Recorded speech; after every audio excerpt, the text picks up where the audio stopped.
بسم اللہ الرحمن الرحیم اعوذ باللہ من الشیطان الرجیم مثلهم كمثل الذي استوقد نارا فلما اضاءت ما حوله ذهب الله بنورهم وتركهم في ظلمات لا يبصرون۔ عزیز طلبہ کرام، آج کا سبق نمبر 61 ہے اور آیت نمبر 17 ہے۔ مثلهم كمثل الذي استوقد نارا۔ اس آیت میں اور اس کے بعد والی آیت او كصيب من السماء صم بكم عمي فهم لا يرجعون اور او كصيب من السماء آیت نمبر 20 اور 18 اور 17، ان میں دو مثالوں کا بیان ہے۔ ماقبل میں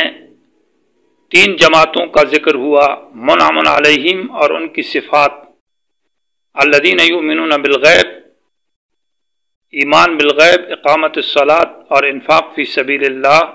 ایمان بالکتب المنزلہ اور ایمان بالآخرہ، 5 صفات اور ان کا نتیجہ دنیاویہ اولئک علی ھدی من ربہم، نتیجہ اخرویہ اولئک هم المفلحون۔ دوسری جماعت جو مغضوب علیہم ہے، ان کی 3 صفات کا ذکر ہوا، کفروا سواء علیہم انذرتہم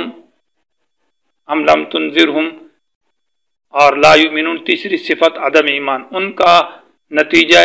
دنیاویہ ختم اللہ علی قلوبہم وعلی سمعہم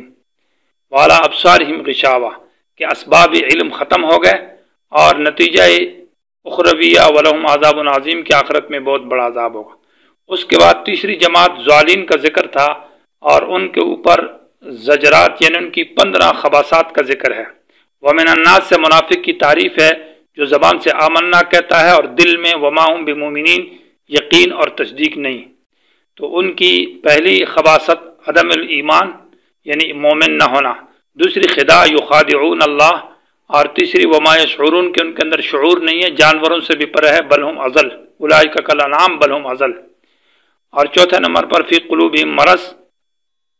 اور 5ویں نمبر پر بما کانوا یکذبون، 6 نمبر پر انما نحن مصلحون، کے فساد کو اصلاح دیتے ہیں،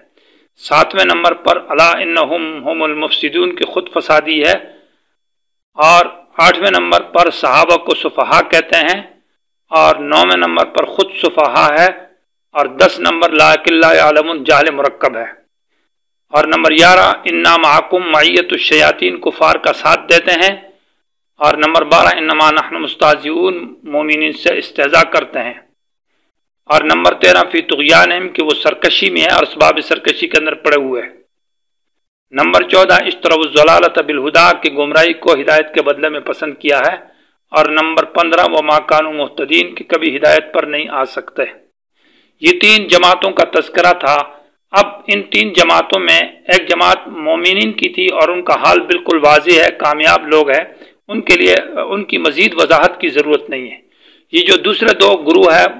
کفار اور منافقین، ان کی توضیح یعنی وضاحت کے لیے اور خوب ان کا حال واضح کرنے کے لیے مثلہم سے مثال ذکر کی ہے۔ تو یعنی قرآن مجید سے کچھ لوگ فائدہ حاصل کرنے والے ہیں اور کچھ لوگ فائدہ حاصل نہیں کرتے بلکہ الٹے نقصان میں پڑ جاتے ہیں۔ جنہوں نے فائدہ حاصل کیا وہ تو مومنین تھے، اور جنہوں نے فائدہ حاصل نہیں کیا یا تو بالکل انکار کیا ہے یا مفاد کی بات سنتے تھے اور باقی قرآن کو نہیں مانتے، جیسے منافق ہے، ان کے لیے ابھی مثال بیان کی جا رہی ہے۔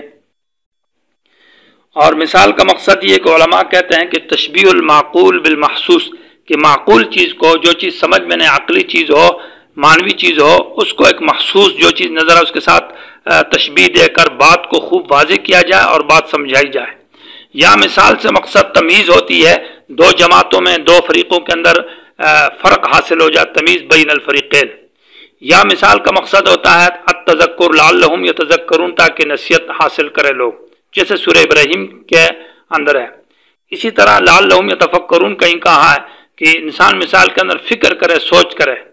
اور وما یعقلها الا العالمون سورہ عنکبوت میں ہے کہ مثال کو علماء سمجھتے ہیں۔ تو فکر سے یہ بات معلوم ہوتی ہے کہ مثال کے اندر 3 چیزیں ہوتی ہیں، ایک مشبہ، ایک مشبہ بھی اور ایک وجہ شبہ۔ مشبہ جس چیز کو تشبیہ دی جائے اور جس کو دوسرے کے ساتھ مشابہ کیا جائے، اور مشبہ بھی جو مثال میں جو چیز بیان کی گئی ہے جس چیز کے ساتھ تشبیہ دی گئی ہے، اور وجہ شبہ مطلب کس چیز میں ایک چیز کو دوسری کے ساتھ تشبیہ اور مناسبت تشبیہ دی گئی ہے۔ تو اس تشبیہ کے اوپر الفاظ جو ہے وہ لفظ مثل بھی ہے، لفظ کاف بھی ہے، اور اس طرح کہیں کہیں حرف تشبیہ کو حذف کر دیا جاتا ہے۔ عقلی طور پر انسان وہاں سمجھ جاتا ہے کہ یہاں تشبیہ دی جا رہی ہے، اس میں کوئی لفظ مثل یا کاف نہیں ہوتا۔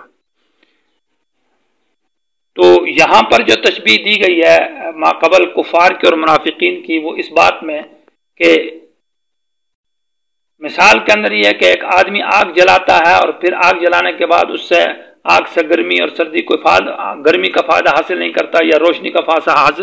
حاصل نہیں کرتا اور نقصان میں رہ جاتا ہے اور آگ اس سے بجھ جاتی ہے۔ تو ما قبل کافروں کا بھی یہی حال ہے کہ وہ نقصان میں رہ گئے اور قرآن کا نور اور نبی کا نور ان سے چلا گیا، اس نوری قرآن سے اور نبی سے انہوں نے فائدہ حاصل نہ کیا، وہ نقصان میں پڑ گئے۔ تو مثلہم کا معنی یہ ہوگا کہ یہ مثال ان کے ساتھ نقصان میں رہ جانے کے بارے میں ہے، تو یہ مثال بالکل ان کے برابر ہے۔ یہاں دو مثالیں دی ہے، اس کی وجہ یہ ہے کہ مخالفین قرآن دو قسم کے تھے۔ ایک وہ ہے جنہوں نے مطلب یہ قرآن سے لوگوں کو منع کرتے تھے اور خود بھی قرآن کے قریب نہیں آتے تھے،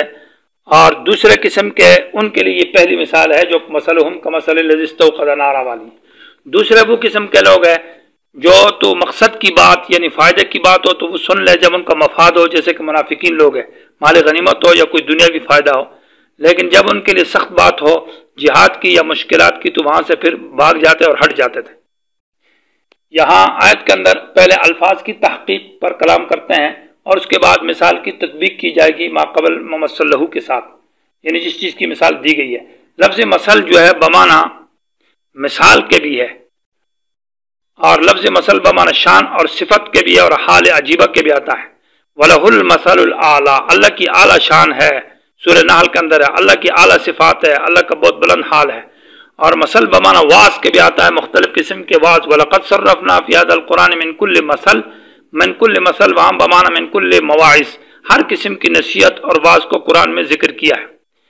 یہاں مثل جو ہے وہ بمعنی حالت اور صفت عجیبہ کے ہے۔ مثلہم معنی ان کا حال، ان کی صفت عجیبہ، کمثل الذی ان لوگوں کے حال کی طرح ہے۔ یہاں پر مشبہ جو ہے وہ مثلہم ان منافقین کے حال کو مشبہ تشبیہ دی گئی ہے، اور کمثل الذی ان لوگوں کے ہے، یہ دوسری جو کاف حرف تشبیہ ہے، اور یہاں پر لفظ مثل پہلے اور دوسری جگہ میں دونوں میں جو ہے یہ بمعنی حالت کے ہے اور بمعنی صفت کے ہے۔ الذی مفرد ہے لیکن اس میں جنس ہے، یہ جمع کے معنی میں استعمال ہوتا ہے،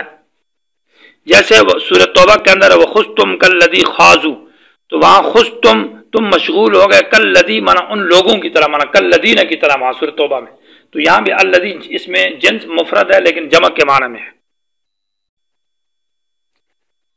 استوقد نارا، استیقاظ کا معنی باب استفعال سے ہے، معنی خوب محنت کر کے آگ جلانا، یعنی آگ کے لیے لکڑیاں جمع کرنا، پھر انتظام کرنا، خاشاک جمع کر کے اس پر خوب محنت کر کے جو آگ جلائی جاتی ہے اس کے لیے استوقد کا لفظ استعمال ہوتا ہے، جبکہ باب افعال سے اوقد کا معنی صرف آگ جلانے کو کہتے ہیں۔ اور نارن کا جو لفظ ہے نار بمعنی آگ کے ہے، تو اس کے کئی معنی ہیں۔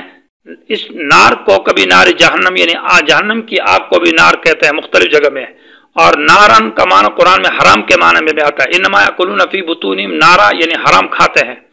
اور صرف گناہ کے معنی میں بھی آتا ہے، اور نفس گرمائش کے معنی میں بھی آتا ہے، فیہ نار احترقت معنی اس کے اندر گرمائش ہے،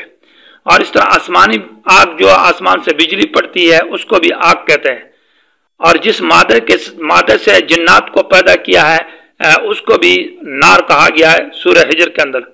اور دنیا کی جو آگ ہے اس کو بھی نار کہتے ہیں، اور برزخ کی جو آگ ہے اس کو بھی نار کہتے ہیں۔ اسباب جنگ کے جو اسباب ہے اس کو بھی نار کہا گیا ہے، سورہ مائدہ کے اندر ہے کلما اوقدوا نارا معنی اسباب جنگ پیدا کیے، اور نار بطور مثال کے پیش کی جا رہی ہے، نار تمثیلی اس کو کہتے ہیں، جیسے کہ اس آیت کے اندر ہے یا نارن، یہ بطور مثال کے آگ پیش کی ہے۔ فلما اضاءت، یہ اضاءت صیغہ جو ہے یہ متعدی اور لازمی دونوں ہے، تو اضاءت اگر متعدی ہو تو اضاءت کے اندر ضمیر نار کی طرف لوٹے گی، معنی یہ ہوگا جب روشن کر دے وہ آگ، ما سے مراد اشیاء مراد ہوں گی، ان چیزوں کو حولہو جو آگ جلانے والے کے ارد گرد ہے، ہو ضمیر اس مستوقد کی طرف لوٹے گی، الذی کی طرف جو آگ جلانے والا ہے، یعنی جب آگ نے روشن کر دیا ما ان چیزوں کو حولہو جو اس آگ جلانے والے کے ارد گرد ہے، یا اضاعت لازمی ہے تو معنی فلما اضاعت جب روشن ہو گئی وہ آگ، ما سے مراد وہ جگہیں، ان جگہوں میں حولہو جو اس کے ارد گرد ہے، تو یہ لازمی ترجمہ ہوگا۔ ذہب اللہ بنورہم تو لے گیا اللہ تبارک و تعالی ان کے نور کو۔ یہ ذہبہ جو ہے یہ متعدی ہے با کے ساتھ، اور یہ کبھی کبھی متعدی حمزے کے ساتھ ہوتا ہے، جیسے کہ اذہبہ، اذہبہ زید عمرن، زید عمر کو لے گیا، اور ذہبہ زید مانا زید چلا گیا، تو ذہبہ لازمی ہے زید چلا گیا، اور اذہبہ زید عمرن مانا زید عمر کو بھی ساتھ لے کر چلا گیا، اور ذہب اللہ بنورہم یہ بھی متعدی ہے مانا اللہ ان کے نور کو لے گیا، لیکن تعدیت با کے ساتھ اس میں مبالغہ زیادہ ہے بنسبت باب افعال کے۔ باب افعال میں یہ ہے کہ وہ خود مطلب زید عمر کو لے گیا، اور یہاں پر یہ معنی ہوگا کہ ذہب اللہ بنورہم آگ اللہ تعالیٰ ان کے نور کو بھی لے گیا، اس شخص کو بھی لے گیا، مالک نے سب کچھ کو لے گیا، نقصان والی چیزیں رہ گئی، فائدہ والی سب چیزیں چلی گئی۔ جیسے کہ نبی علیہ السلام مکہ کے اندر تھے تو اللہ تعالیٰ نبی کو بھی لے گیا، نبی کا جو قرآن تھا نور اس کو بھی لے گیا، اور اسلام کے جو برکات اور فائدے تھے وہ بھی لے گئے، تو مشرکین بالکل نقصان میں پڑ گئے، ظلمت میں، شرک میں اور کفر میں۔ وَتَرَكَهُمْ اور ان کو چھوڑ دیا فی ظلمات اندھیروں کے اندر لا یبصرون جس کو وہ دیکھ نہیں سکتے۔ تو اگلے سبق میں اس مثال کی تطبیق پیش